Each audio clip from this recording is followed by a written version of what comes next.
Lenas Pooltag, Teil 3. Im letzten Teil haben wir Lena und ihre Nichten bei ihren ersten Poolabenteuern und einem überraschenden Treffen mit ihrer Freundin Sarah begleitet. Der Tag war schon voller Action, aber die wohlverdiente Eispause und das berüchtigte Umkleidekabinenfinale stehen uns noch bevor. Und was kommt danach? Bleibt dran! Willkommen zurück zum großen Finale von Lenas Pooltag, liebe Deutschlerner. Hier bei Annas und Lenas Deutschalltag, Folge Nummer 4, Komma 3. Lena, wir haben dich und die Mädels ja gerade nach dem Wiedersehen mit deiner Freundin Sarah verlassen. Ihr hattet nach so viel Action, Rutschen und Quatschen doch bestimmt riesigen Hunger und Durst. Seid ihr dann direkt zum Kiosk marschiert, um euch ein Eis zu holen? Und wie? Die Mädels hatten wieder unbändige Energie. Da kam ein Eiszuckerschock genau richtig. Also, ja, sind wir zum Kiosk gegangen. Dort war schon eine kleine Schlange, aber die Sonne schien und wir hatten gute Laune. Das ist die Hauptsache. Was habt ihr euch denn Leckeres ausgesucht? Und wie lief die Bestellung auf Deutsch? Gab es da vielleicht schon die erste kleine Panne? Fast. Am Kiosk stand ein junger Mann, der die Bestellungen aufnahm. Die Auswahl an Eis war riesig. Mia hat sich sofort für ein großes Schokoladeneis im Becher entschieden. Lilly wollte erst ein Wassereis, hat sich dann aber doch umentschieden und ein kleines Erdbeereis in der Waffel genommen. Ich wollte gerade meinen Eiskaffee bestellen, da hat Lilly ihr Erdbeereis etwas zu schwungvoll gehalten. Und platsch! Ein großer roter Klecks landete auf ihrem sauberen Badeanzug. Oh je, das typische Eisdrama. Erdbeerklecks auf dem Badeanzug. Ich wette, sie war zuerst geschockt. Und dann kam das Lachen, oder? Genau! Sie hat kurz ganz erschrocken geschaut, dann aber sofort angefangen zu kichern, weil es so lustig aussah. Ich habe schnell ein paar Servietten geholt und versucht, das Gröbste wegzuwischen. Der Verkäufer war super nett, gab uns gleich mehr Servietten. Ich habe meinen Eiskaffee geholt und dann saßen wir mit unserem schon halb geschmolzenen Eis auf der Bank. Das sind doch die unvergesslichen Momente. Der Verkäufer gab euch mehr Servietten und ihr saßt mit dem Eis auf der Bank. Sehr schön das Präteritum hier für die Situation. Und dann das große Genießen? Ja, wir haben es uns dann in Ruhe schmecken lassen. Die Sonne wärmte immer noch und die Mädels waren trotz des kleinen Flecks total glücklich. Mia hatte einen richtigen Schokoladenschnurrbart. Das war ein schöner, ruhiger Moment. Ich habe versucht, ihn wirklich zu genießen. Das sind doch die besten Momente. Solche kleinen, perfekten Augenblicke der Freude. Und nachdem die Eisenergie wieder aufgefüllt war, wie ging der Nachmittag weiter? Habt ihr noch mehr im Wasser gespielt? Oder vielleicht auch mal auf der Wiese etwas gemacht? Beides. Nach dem Eis wollten die Mädels unbedingt noch mal ins Wasser. Mit dem Wasserball ging's dann richtig rund. Wir haben ihn uns hin und her geworfen. Lilly wollte ihn unbedingt fangen. Mia war sogar schon richtig treffsicher. Ich musste viel lachen, weil der Ball oft ganz woanders landete. Das klingt nach einer Menge Spaß. Der Ball landete woanders. Wieder ein Verb mit sein Imperfekt super. Nur im Wasser oder auch mal an Land. Später sind wir dann raus aus dem Wasser, weil Lilly doch etwas fröstelte. Obwohl die Sonne noch schien, war es für sie wohl doch etwas kühl. Ich habe sie gut in ihr Handtuch gewickelt. Auf unserer Decke haben wir dann eine Runde »Ich sehe was du nicht siehst« gespielt. Mia hat erstaunlich gut Dinge erraten und Lilly kam mit den buntesten Sachen. Dann haben sie noch eine Weile mit ihren kleinen Sandförmchen im Gras gespielt. Ein wirklich abwechslungsreicher Tag. Es klingt alles nach einem sehr gelungenen Ausflug. Aber du hattest ja noch weitere kleine Pannen angedeutet, vor allem in der berüchtigten Umkleidekabine. Wir sind gespannt. Oh ja, die Umkleidekabine. Das war der krönende Abschluss unseres Abenteuers. So langsam wurde es später Nachmittag und wir mussten uns auf den Heimweg machen. Die Mädels wollten natürlich überhaupt nicht aus dem Wasser. Es gab ein bisschen Überzeugungsarbeit zu leisten. Das kenne ich nur zu gut. Raus aus dem Wasser. Der Satz des Schreckens für viele Kinder. Genau. Aber irgendwann haben wir es geschafft. Wir sind also alle geduscht. Das hat erstaunlich gut geklappt und wollten uns anziehen. Die Familienumkleide war natürlich besetzt, also sind wir in eine normale, kleinere Kabine gegangen. Und da ging es los.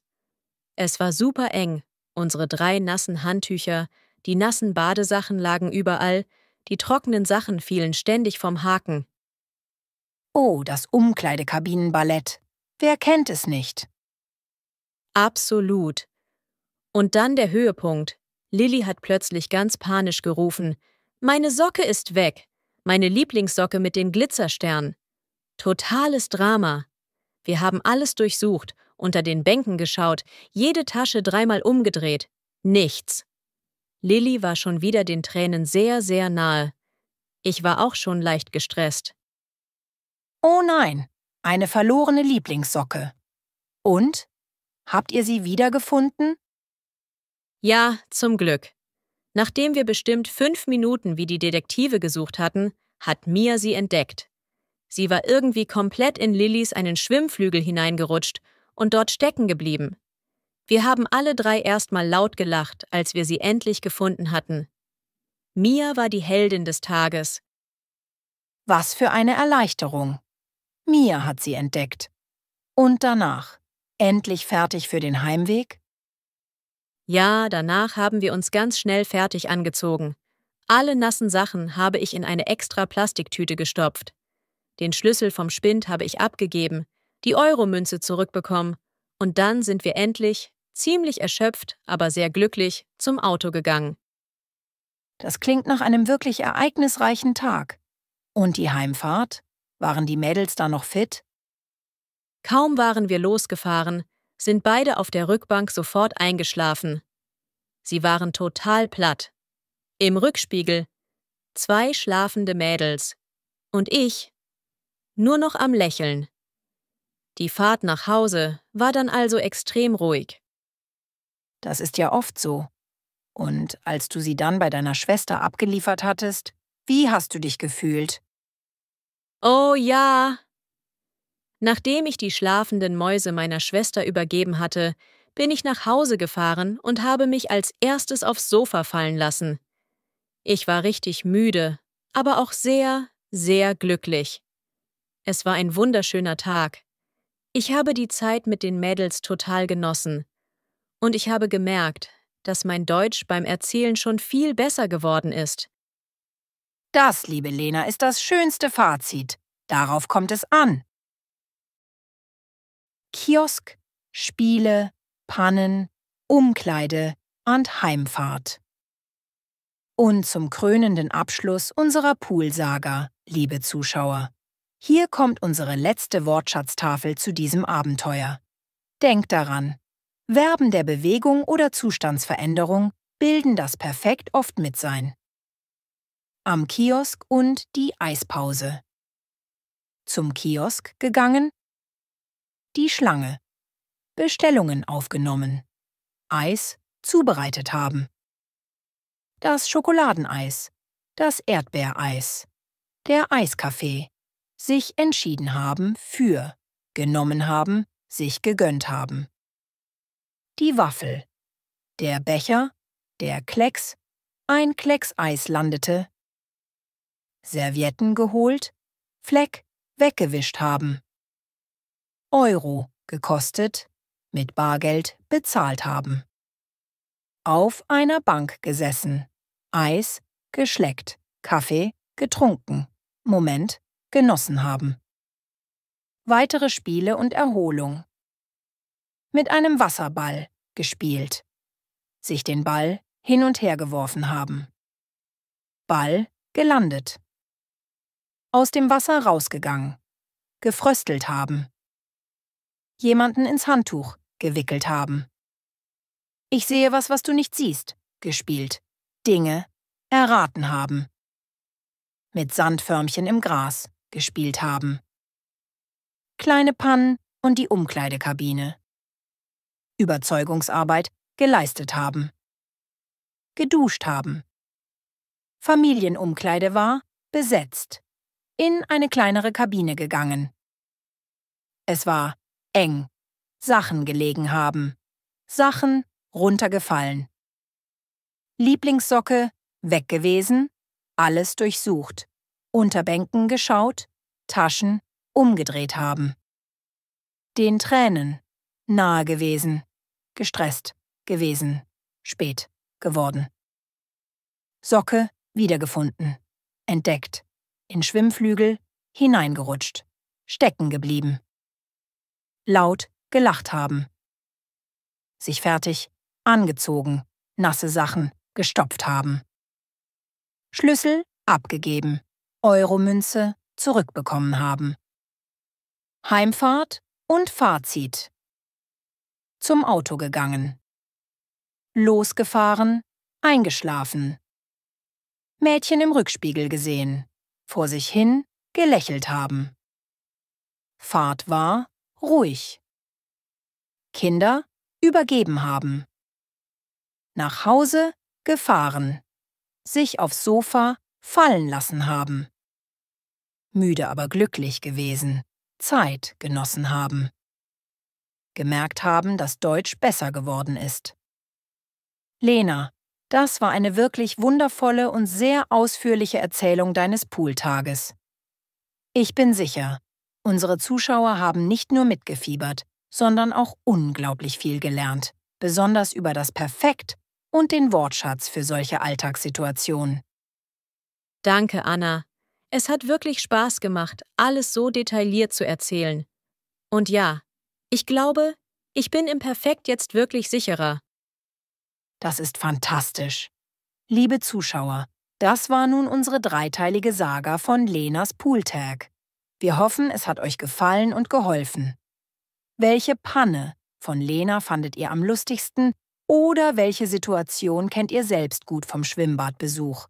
Teilt eure Gedanken in den Kommentaren. So, Lena, und nach all diesen Abenteuern hast du jetzt vielleicht Lust bekommen, deinen nächsten großen Ausflug zu planen? Vielleicht eine richtige Reise? Oh, eine Reise. Das wäre ja traumhaft. Nach dem ganzen Putzen und dem aufregenden Tag mit den Mädels. Ja, ich glaube, ich brauche bald mal Urlaub. Aber wohin sollte es denn gehen? Berge? Strand? Eine neue Stadt entdecken? Puh, da müsste ich erst mal überlegen und träumen. Das klingt doch nach einem perfekten Thema für unsere nächste Folge. Liebe Zuschauer, was meint ihr? Sollen wir Lena bei ihren Urlaubsplänen begleiten? Schreibt es uns in die Kommentaren und vielleicht habt ihr ja schon Reiseziele für Lena im Kopf. Und vergesst nicht, uns für diese ausführliche Poolsaga einen Daumen hoch zu geben, wenn sie euch gefallen hat. Abonniert den Kanal, um keine Folge von Annas und Lenas Deutsch-Alltag zu verpassen. Vor allem nicht, wenn Lena ihre Koffer packt. Genau. Und vielleicht habt ihr ja auch schon Ideen, wohin meine Traumreise gehen könnte. Schreibt es uns. Bis zum nächsten Mal. Tschüss. Tschüss zusammen. Macht's gut und viel Erfolg beim Deutschlernen.